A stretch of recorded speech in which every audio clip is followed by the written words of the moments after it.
Chief of Joint Staff,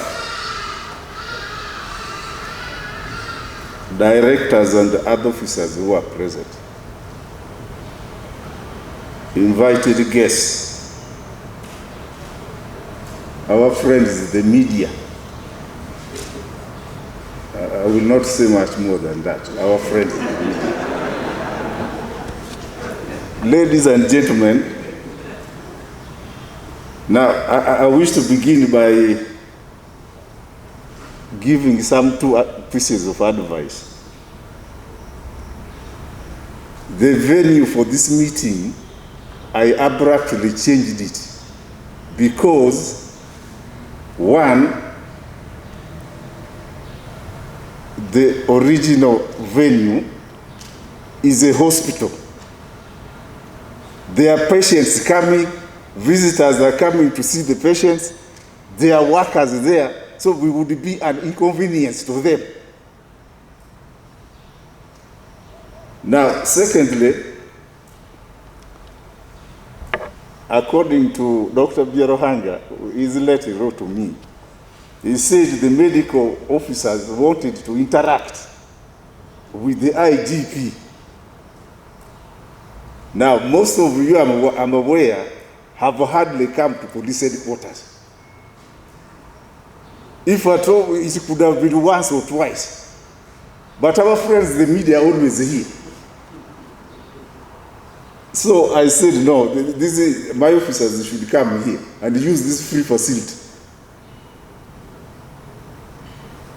Thirdly,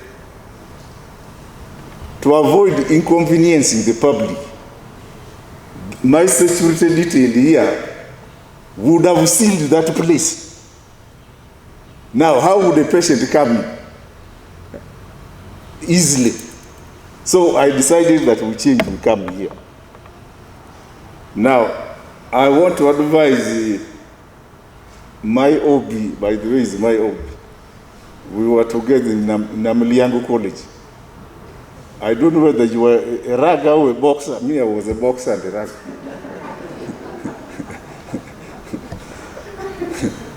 I want to advise, Doctor, that whenever you have this annual general meeting, I've always seen your resolutions you normally send to me.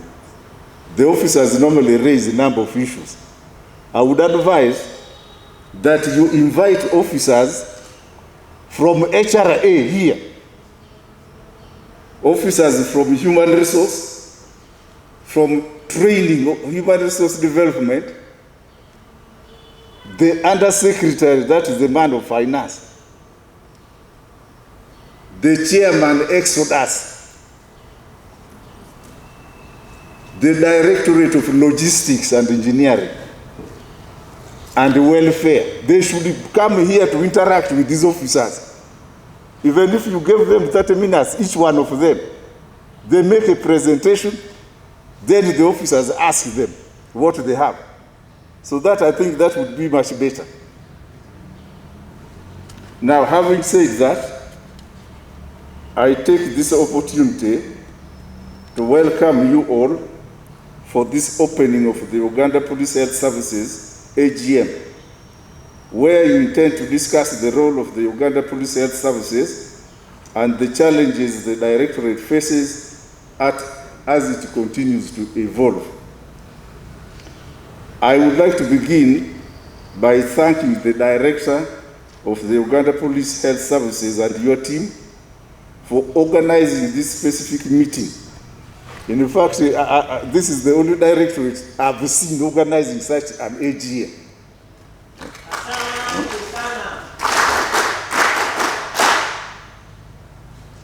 Meetings are important because it's only through such fora that officers have the opportunity to exchange ideas and discuss how the directorate or institution can achieve its mission and vision. Similarly, I thank all of you in the medical profession for your hard work and commitment, especially during this challenging time of COVID-19 pandemic. You have been our frontline force and have risked your own help to save the lives of our enforcement officers and other Ugandans through health education, sanitization, disinfection, vaccination campaigns, and treatment of COVID-19 victims. One other important attribute was that you were available to offer technical advice to allay fears and myths about coronavirus, especially in the early days of the disease.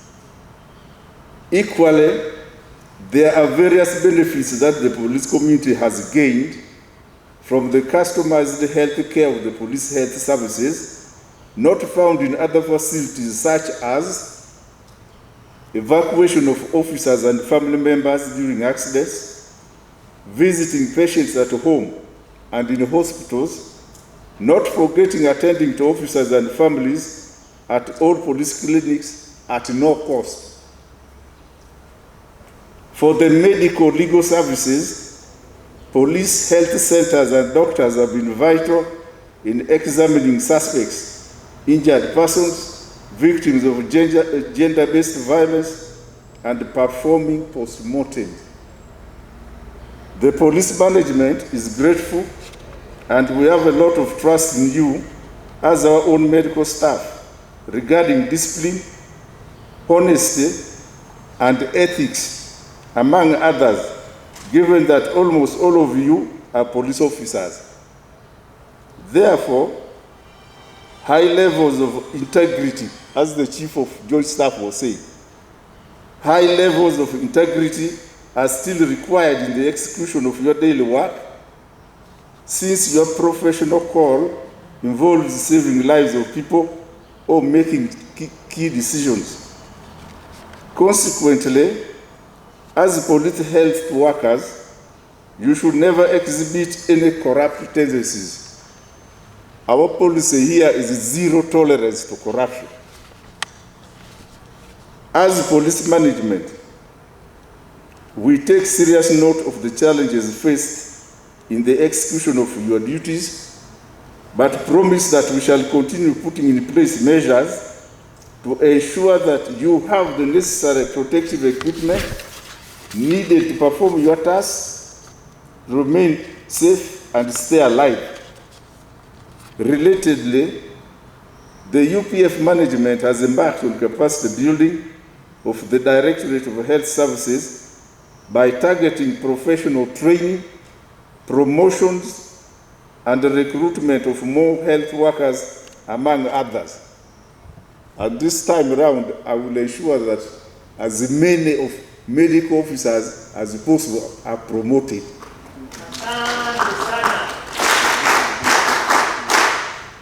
As we move forward, the police leadership has plans to recruit more health workers in this financial year. We have plans to purchase more ambulances to improve on the current fleet. We have a plan to construct a police general hospital, as has already been said, at Nsambia Barracks, and the establishment of a police clinic at every police district or major police station. As I conclude, I thank you once again for organizing this meeting, and it is essential that you discuss it freely and bring forward the best ideas and innovations to support the development of the police health services and the entire Uganda Police Force. With the above remarks, I declare this annual general meeting open. Thank you very much.